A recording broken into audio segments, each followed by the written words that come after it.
you would be a gross ingrate not to appreciate the fact that people remember that there was a time in the world when Rock Hill was different, and back in those days, I had, along with a lot of other people, I had a hand in changing things. I had an enormous advantage because the press, I learned many times ago, if I was talking to my best friend and tell him something at the dinner table, he wouldn't pay any attention to me. But if I went down to the office and wrote an editorial, he would say, "You know, I read an editorial the other day." He pays attention to the written word. Doswell came to Rock Hill as the managing editor of the Evening Herald in 1957. After living in South Carolina for a short time, he was made aware of the racial division and tension that existed here. Knowing the power of the press, Doswell felt called to use his position to advocate for equality and change. Sometime during the first month in Rock Hill, I was going from the newspaper office up Main Street toward the hotel. And all of a sudden, I saw a guy coming straight toward me in front of Freedom's department store, which no longer exists. And he had on a Ku Klux Klan uniform, white with a big white. And I said, "I don't believe this." God, right in the middle of the broad day?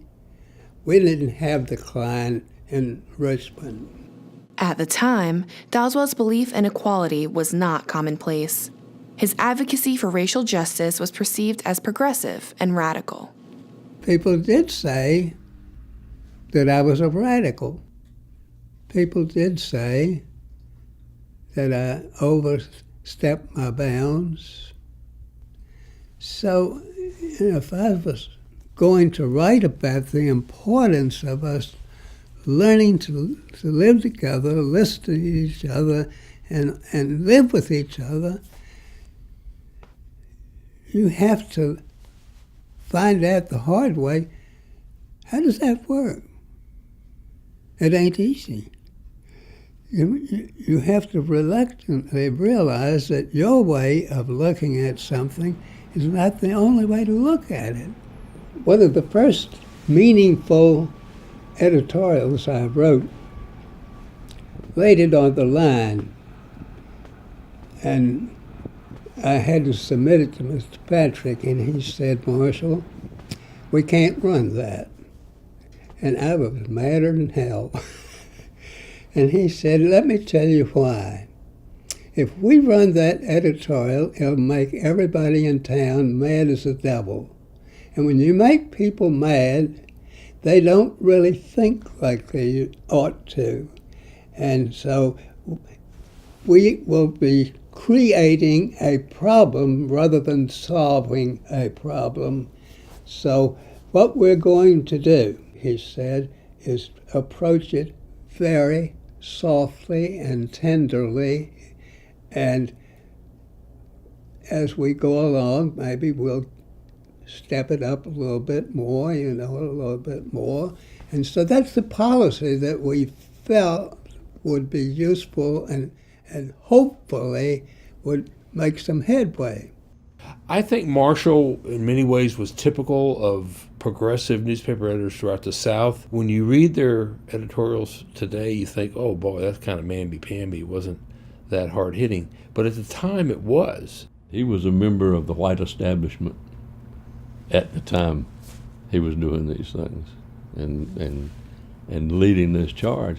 That's an important memory. It wasn't left entirely up to the black community to lead the charge. They knew that this member of the establishment who had a public forum was willing to step out on a limb with them, and I think that's the important part.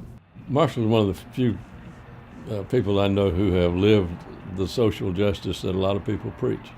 As a result, Doswell was honored as a Freedom Walkway local hero by the city of Rock Hill this past November.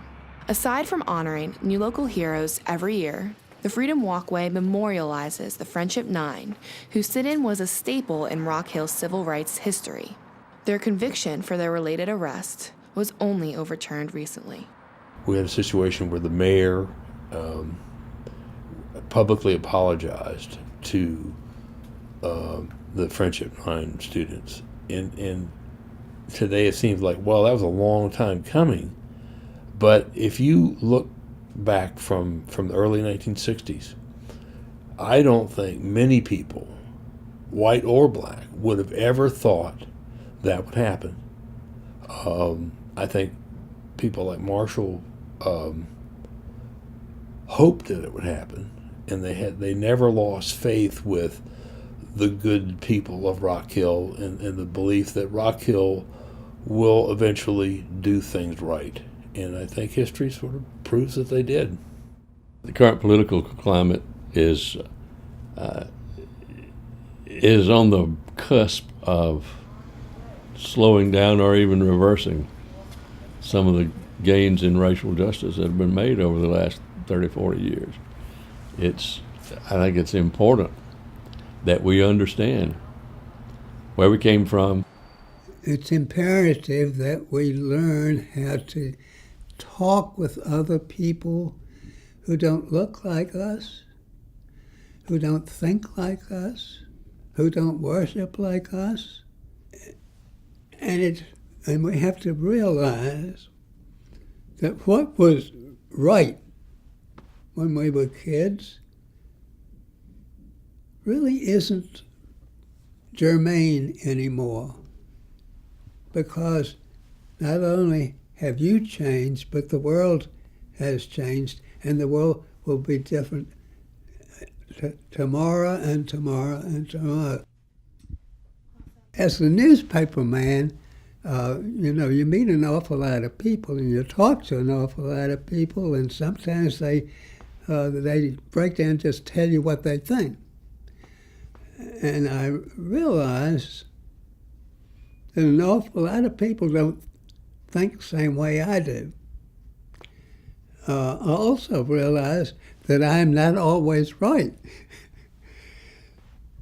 But I did, though, come to the conviction, if my life is going to be valid, if I am ever going to measure up to what some people who went before me expect of me, it's got to be doing the right thing. If you want your life to mean something and you only go around one time, then do what you think is the right thing to do, and do it because it is the right thing to do.